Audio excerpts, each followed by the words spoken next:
أعوذ بالله السميع العليم من الشيطان اللعين الرجيم.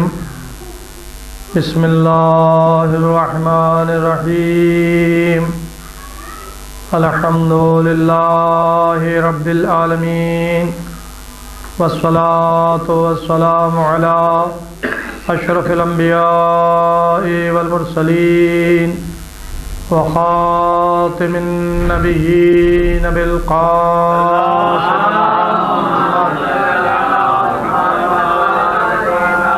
وعلى أهل بيته طيبين الطاهرين المعصومين، ولعنة الله على أعدائهم أجمعين. أما بعد، فقد قال رسول الله صلى الله عليه وآله وسلم: يعلي حبك تقوى والإيمان وبغضك كفر والنفاق.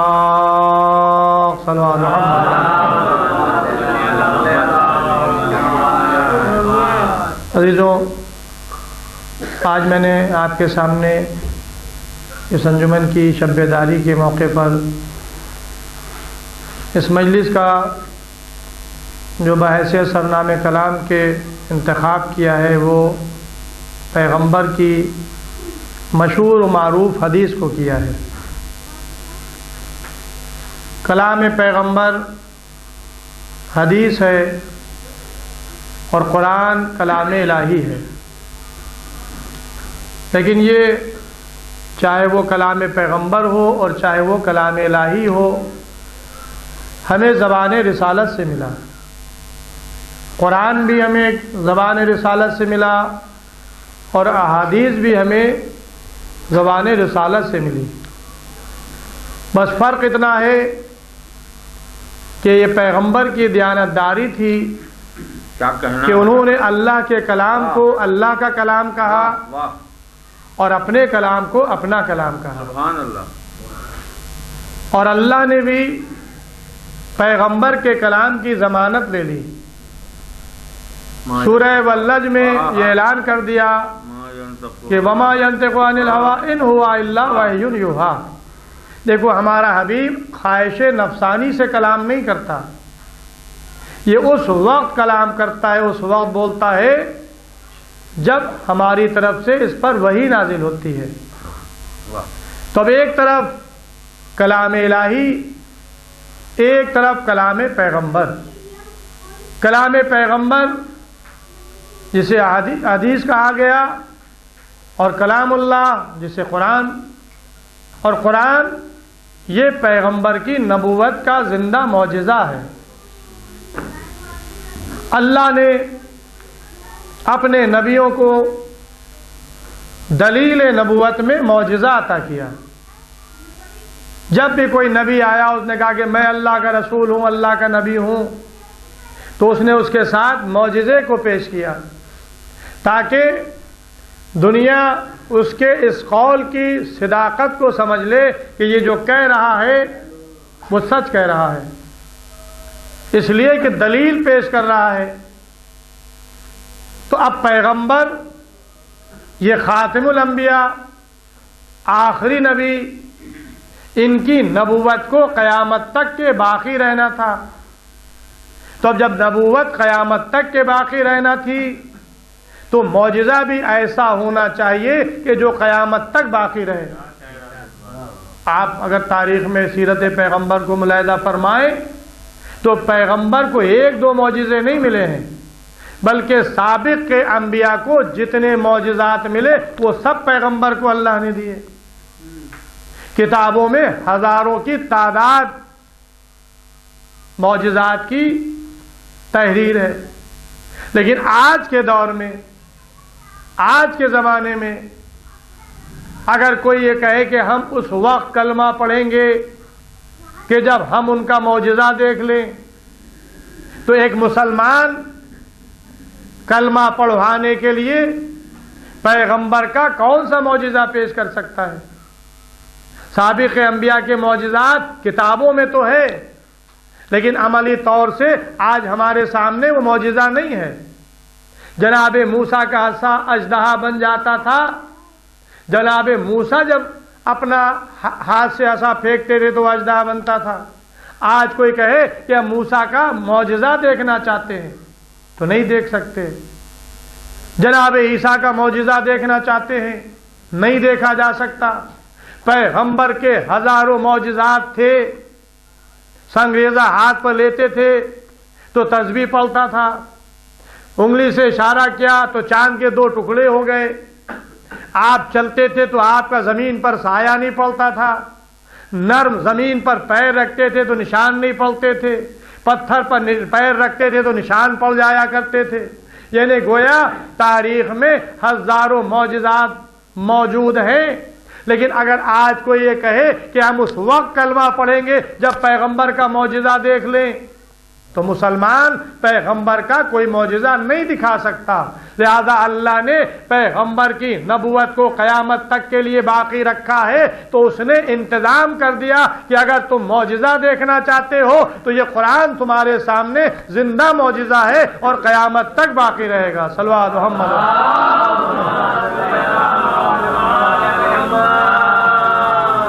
یہ قرآن پیغمبر کی نبوت کا زندہ معجزہ ہے جو قیامت تک باقی رہے گا۔ معجزے کے معنی کیا ہے؟ معجزے کے معنی ہے انسان کا عاجز آ جانا۔ جو نبی پیش کر رہا ہے آپ اس کو دکھا دیں، نہیں دکھا سکتے، تو معجزے کے معنی ہے عاجز آ جانا۔ پیغمبر نے جب اعلان نبوت کیا ہے تو قرآن پیش کیا، اور قرآن پیش کرنے کے بعد دعویٰ کیا کہ اگر تم اس قرآن کے مقابلے میں قرآن لے آؤ، یہ دعویٰ تھا۔ پھر دعوے میں تخفیف کی گئی، چند سوروں کا جواب لے آؤ، اور تخفیف کی گئی، 1 سورے کا جواب لے آؤ۔ تو اب ظاہر ہے کہ 114 قرآن مجید میں سورے ہیں، بڑے سے بڑا سورہ سورہ البقرہ 280 آیتوں والا سورہ، چھوٹے سے چھوٹا سورہ سورہ کوثر، سورہ والناس، سورہ توحید، یہ چھوٹے چھوٹے سورے ہیں۔ تو اب یہ نہیں کہا جا رہا ہے کہ تم بڑے سورے کا جواب لاؤ، پہلے یہ کہا گیا قرآن کا جواب لے آؤ، قرآن کا مثل لے آؤ، چند سوروں کا جواب لے آؤ، 1 سورے کا جواب لے آؤ، اور پھر قرآن نے یہ اعلان کیا کہ تمام جن و انس مل کر کے بھی اگر چاہے کہ قرآن کا جواب لے آئے تو قیامت تک نہیں لا سکتے۔ تو یہ کیا ہے؟ یہ قرآن کا دعویٰ کل بھی تھا جب قرآن پیغمبر پر نازل ہو رہا تھا، یہ قرآن کا دعویٰ آج بھی ہے، اور یہ قرآن کا دعویٰ قیامت تک رہے گا۔ تو یہ جواب نہ لانا انسان کی عاجزی ہے یا نہیں؟ کل جہالت کا دور تھا، آج تو ترقی یافتہ زمانہ ہے، آج تو علوم اپنے عروج پر، اپنے کمال پر پہنچا ہوا ہے، تو دنیا قرآن کا جواب آج پیش کر دے، لیکن قرآن نے پہلے ہی کہہ دیا کہ قیامت تک جواب نہیں لا سکتے۔ تو جب قیامت تک جواب نہیں لا سکتے تو ماننا پڑے گا کہ قرآن پیغمبر کی نبوت کا زندہ معجزہ ہے جو آج بھی موجود ہے اور قیامت تک باقی رہے گا۔ صلوات محمد۔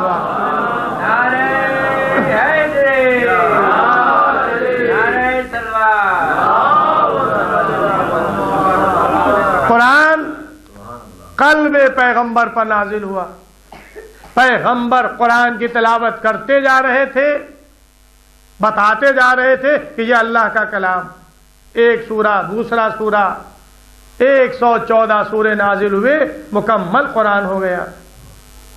اب اس کے بعد قرآن کے بعد اگر کوئی کلام ہے تو وہ ہے کلام پیغمبر۔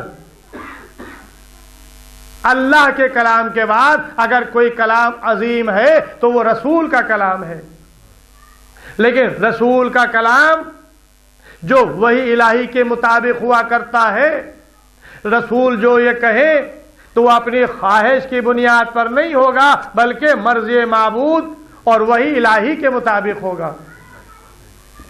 لیکن اس میں ایک شرط ہے، ہر کلام رسول کا کلام نہیں ہوگا،